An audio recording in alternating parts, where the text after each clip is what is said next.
আওয়ামী লীগের বিচার এবং নিষিদ্ধের দাবিতে ৪৮ ঘণ্টা সময় বেঁধে দিয়েছেন জুলাই অভ্যুত্থানে আহতরা।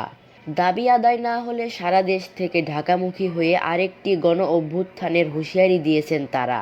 আজ শনিবার দুপুরে ঢাকা বিশ্ববিদ্যালয়ের রাজু ভাস্কর্যে ওয়ারিয়র্স অব জুলাই প্ল্যাটফর্ম থেকে এ ঘোষণা দেওয়া হয়। এর আগে তারা কেন্দ্রীয় শহীদ মিনারে জড়ো হন। সমাবেশে আন্দোলনে হাত হারানো আতিকুল গাজী বলেন, আওয়ামী লীগকে কোনোভাবে পুনরাবাসন করা যাবে না। যদি করতে হয় তাহলে আমার হাত ফিরিয়ে দিতে হবে।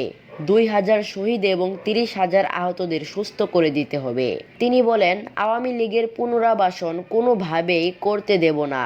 অন্তর্বর্তীকালীন সরকারকে বলবো, যেভাবেই হোক হাসিনাকে দেশে এনে ফাঁসিতে ঝুলান, আওয়ামী লীগকে নিষিদ্ধ করেন।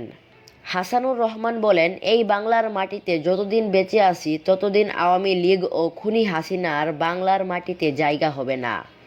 আহত মাকসুদুর রহমান বলেন, দুঃখের সঙ্গে বলতে হয় ২৪ অভ্যুত্থানের পর যোদ্ধাদের আবার নামতে হয়, অথচ সেই শেখ হাসিনার বিচার এখনো হলো না। অনতি বিলম্বে আপনারা সমাধান হন, নইলে জুলাই যোদ্ধারা আবার আপনাদের নামে রাজপথে নেমে আসবে। ওয়ারিয়র্স অব জুলাইয়ের আহ্বায়ক আবু বকর সিদ্দিক বলেন, একটি অভ্যুত্থান হয়েছে, কিন্তু বাংলাদেশের প্রত্যেকটা সেক্টরে খুনি হাসিনার দোসররা নানা ষড়যন্ত্র চালিয়ে যাচ্ছে।